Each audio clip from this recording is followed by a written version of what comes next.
Excuse me, like Peter just said. So people are crying for equal right and justice. But we are saying we don't want no justice. We want peace. What can better than peace? No, I wasn't. Okay. In my secondary days, it was very hard. I never paid school fees. I wasn't attending classes.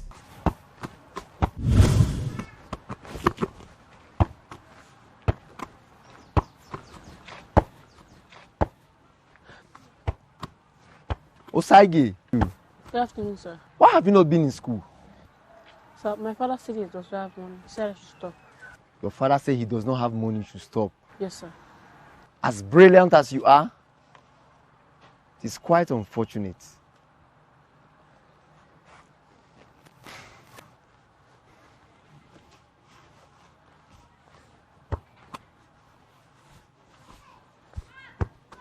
It was only when they sneak in and sneak out to take my exam. So I never really participated in anything because I will always be singled out and identified as somebody who the parents couldn't pay school fees for. So it was hard for me. I have always been, Okay. but it wasn't in school. I did 400 meters race when I was young. I did a 100 meter race, and I'm very good in table tennis. And again, I'm a very good swimmer. I swim a lot. So every day, what's like keep me going in life is exercise. I love to exercise, and it's free. You don't have to pay money for that. Well, you know, politics of Nigeria is really difficult to analyze. You know, we're still going politically. I think there have not been a lot of achievements in that area. Not achievement at all in that area. You know, politics in Nigeria is about money. It's not about political idea. And that's the saddest part of it.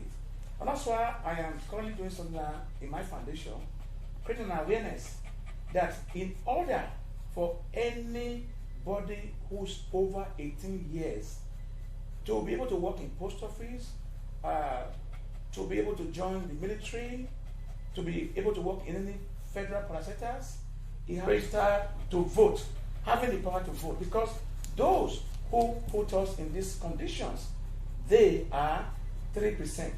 We who are suffering, we are about 97%. So we need to come together, we need to vote them out and vote the right people in. Because when the white people left us here and give us the so-called independent, we are not really dependent.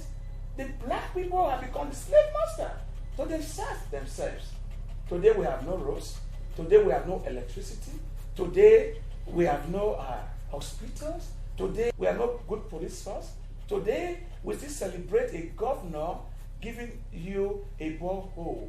So now, what is the essence of governance? What does your government give you? That should be the question you should be asking. Because governors provide you things like infrastructures. They give you opportunity to go to school. They secure life and property. There's no life in Nigeria anymore. Nobody protects us anymore. So I say that Nigeria has failed in that direction. But I'm still hopeful that if we all come together collectively and shun politics for money and show some respect for integrity, I can assure you we will gain the dividends of democracy. Well, you know, that I can't be anyway, but if I was, to answer your question, first of all, streamline the churches. Because I would have borrowed a leaf from what the Rwanda government did, but they closed over 3,000 churches. Churches in Nigeria are business. Imagine the church collecting tithes and offering. Imagine, let's say we are about 200 million in population. We don't even know our population because the last time we did census in this country, I was very young. So let us assume that we are 200 million. And let's say the Christians faithful, they are 80 million, Jeribad. And then they all pay tax and offering, 10% as they ask you to pay. And then you collect such money and you don't pay any taxes to Nigeria government. And you build a school with it. Those who are paying your taxes, they don't go to that school. They can't afford to go to that school. Now, does that equation balance? It doesn't balance. And now you are a pastor. You take away the servicemen that is supposed to protecting life and property. You have escort of police because you can afford it to escort you. And you give stickers to your follower. That is hypocrisy. So if I was a governor, for example, first of all, I restructure the religious houses. Not just being particular about churches. I will also do the same to the mosque. If I feel that, they also do the same thing. But I've not seen lately imams and what do you call it? There's another name for imam or lodges there who take care of the mosque, who are buying private jets. Some of the Christians. Some of the Christians that cannot come out and talk to their congregation to vote the right person into power. Some of the Christians that when the election is ringed, that pray for the master who ring the election. So the Christian that you see that the church member is sick, he tends to believe in God more and give him anointing oil. But when the pastor is sick, the congregation will donate money and fly to South Africa for medical treatment or India. Is that not preposterous?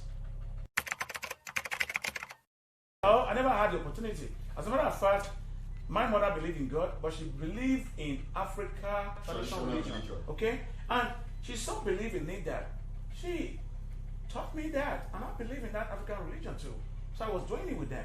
Even as a matter of fact, and I'm glad that I'm towing this line that I told in my life, the line of love. Because if I had told the line of hatred, it would have been terrible. You know? So when I was doing this, I read everything concerning Olokun, Shango, Oromila. I'm a fanatic that I have everything inscribed in my body. Tattoos you are seeing here, they are all Oromila, which is called Ejogbi. And those people that know the meaning of Ejogbi, they know it. That I was defined, that I was the first son of Oromila. But when I saw something going on there too, I wasn't very comfortable. But I've been there, done that. I took everything and shoved it in the river. And I said, God, I will follow you. God, I will follow you. In spite of the injustice, in spite of the racism, there is God. There is God. You cannot say there's no God. You'll be ignorant to say there's no God. But we are saying is that a lot of people are using the name God in vain. A lot of people are exploiting this with the name God. Have you ever imagined that pastors live in the biggest house and the followers can't even wear slippers? Have you ever imagined that where you see allergies, the minister in that establishment is also a Muslim?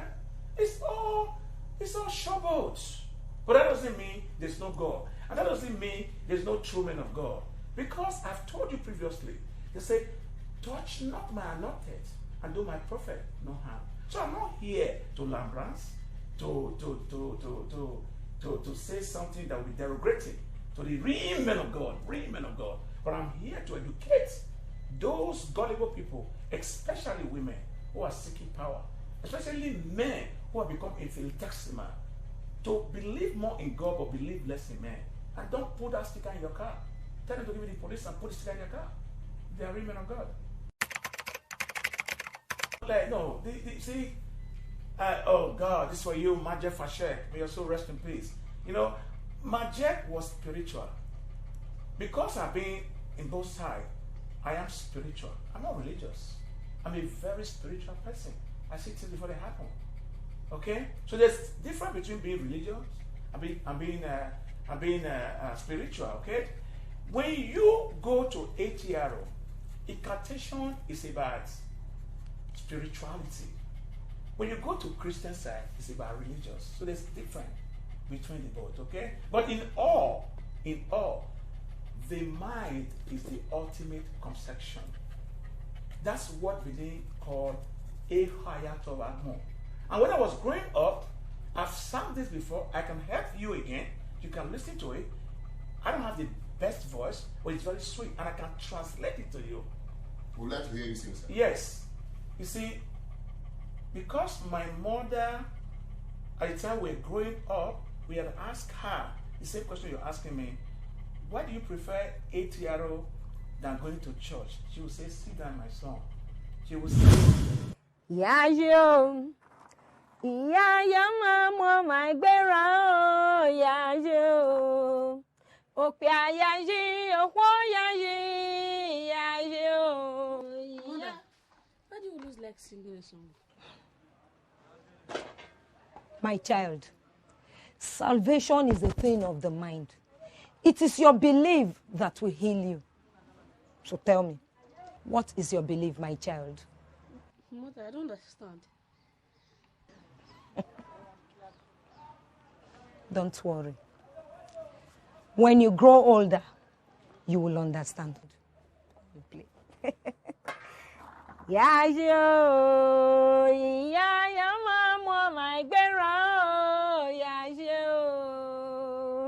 What it means is that whether you are a man or a woman, you believe it or not, it's your faith that will heal you. Everything we do in life is about faith. Everything we do is about faith. Whether it's atheism, whether it's Christianity, whether it's Buddhism, whether it's Krishna, whether it's whatever you think. Today you are having a man from Onitsha, something Dubaski, Meta. Help me with his name. Daboski. Can you imagine that? Because the man is using Dabostika, which is not related in any way in the Bible that I have read. He's able to fool people because people have been living by Meta. Nothing Meta in the Bible. No one can free you, but we all can free our own mind from the mental enslavement. I'm sure that Bob Marley sang with it. The only person that can free you is yourself, because we are all in this chain. We are all in this cell. But the difference is that we all have different numbers as a prisoner. And we also live in different cells as a prisoner. Some live like Osagie now in jail. His prisoner is different from an armed robber prisoner because he's still with pen. You can see other Kentucky and fried chicken. So it's different. Just use that as an example, okay? So the only person that can free us from this mental enslavement is us. Okay? Start believing in God that believes in you. And believe less in these fake pastors who is telling you you're going to make heaven. Be happy here while you are here. The heaven, you will make it before you get there. If you're unhappy here, you're going to be terrible when you get there too. Not that about that, because they believe in God. They believe that their faith will lead them. But my disbelief with them, or rather my argument with them, they all have a right to be what they want to be, live the life they want to be. Because we'll be talking to government. The Christians should also help us too by reading their Bible very well, by understanding that tithes and offering, there's nowhere that is stipulated that is 10%. There's nowhere that handkerchief can change everything. There's nowhere that the olive oil can change anything. But if you do have the belief that it will change for you, that's where the faith comes in again. But it shouldn't cost you a fortune. It shouldn't cost you your life. If you really want to help, go out there and help the less privileged. Start building houses for pastors and mansions for them here on earth. That's my concern. Well, you know, it was a different time. We live in a different world now, you know. For example, when it's 5:30, whether you are a man or a woman, perhaps your father is going to eat pounded yam that evening, and the man in the house is supposed to pound the yam. You got to find yourself back to the house. We're going to play soccer at the back of the house, but when it's 5:30, everybody's coming back. The guy is going to pound the yam. The woman is going to be in the kitchen to assist their mother. So we are going to sit down in the same plate and eat together, because eating together is a bond that you are creating. We share love, and we all know ourselves, and we all respect ourselves, and we respect our elders. But because of the technology now, things are a little bit different. Because of the social media, because we are always in this era of copy and paste. Whatever we see that is bad in the West, we bring it home. The pastors and the faithfuls and whatever, we're able to tell traditional rulers that their beliefs is diabolic, and you know, they all not throw away whatever they have, and you know, the idea of really having children praying together, having these you know, stories every evening that we share together, eating together in the same plate, doesn't really exist again. So the We have been seeing social distances before the COVID-19. The social distances is so enormous that we don't really know ourselves again. You can live with your children at home today. They'll be in one room, you be in the other room. They're on TV. From TV, they're on their cell phone. From their cell phone, they're on their PlayStation and all that. So that time to really have conversation, to really have that family, that tie together, is no more here. And that's why these are a little different. Our time was really different, you know. Of course, I do miss them. You know, we can't go back there, but at least if there's anything you can do to bring some of them back alive, especially with our culture, I think I will encourage that. When I was growing up, we used to do what they call Eholor. We the men, the women do what they call agada. You know, and nobody was shy doing this. You had their breast out without even any sign of you're going to cover it or protect it. Because no one is going to rape you. Because when you rape somebody, you become an outcast. You are done. Your life is finished. What is rape? We don't even think of it. And then everybody got your back. You got their back too. And then those days, stealing was just something that is very minimal in a society. Because when you shame people that steal, you'll be discouraged. I'm not saying you're going to eliminate it. Now, when we're growing up, I don't know, for the benefit of those who speak Benin like me, understand Benin, we have what they call the snail shells. You remember what's called snail? The shell. When you steal, they will put the shell in your neck. The whole street will sing. They will shame you. And you in your life will never steal again.